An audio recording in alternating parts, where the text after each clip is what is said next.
লোকালয় থেকে উদ্ধার হলো 3টি অজগর। পরে বন দপ্তরের সহযোগিতায় সেগুলিকে গরুমারা জঙ্গলে ছেড়ে দেওয়া হয়।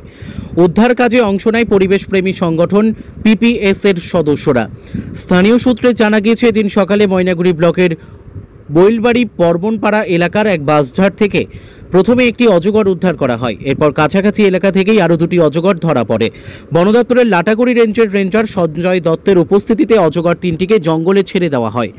পিপিএস এর কর্ণধার নন্দু রায় বলেন, আজ লোকালয় থেকে 3টি অজগর উদ্ধার হয়েছে। এর মধ্যে 2টি প্রায় 12 ফুট লম্বা, আরেকটি প্রায় 7 ফুট। উল্লেখযোগ্যভাবে গত কয়েকদিন ধরেই এলাকায় ধারাবাহিকভাবে লোকালয় থেকে অজগর উদ্ধারের ঘটনা ঘটছে, জানিয়ে চাঞ্চল্য ছড়িয়েছে। আজকে 3টি অজগর সাপ উদ্ধার করা হয় লোকালয় থেকে। একটা সকালবেলা উদ্ধার হয়, সেটা হচ্ছে বোলবাড়ি বর্মনপাড়া রথিন বর্মনের বাঁশঝাড় থেকে উদ্ধার হয়।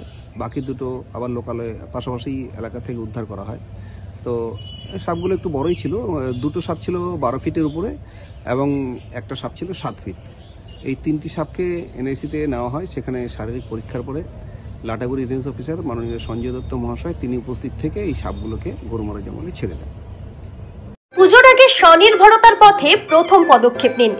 বাড়ির কাজ বা পড়াশোনার পাশাপাশি আয় করতে চান? সেলাই শিখে নিজের পায়ে দাঁড়ান।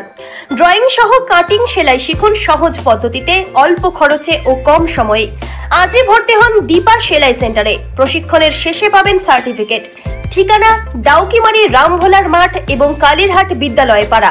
যোগাযোগ করুন 7866960719। আর দেরি নয়, আজই শুরু করুন স্বনির্ভরতার নতুন যাত্রা। আমরা আছি আপনার ফোনের অপেক্ষায়।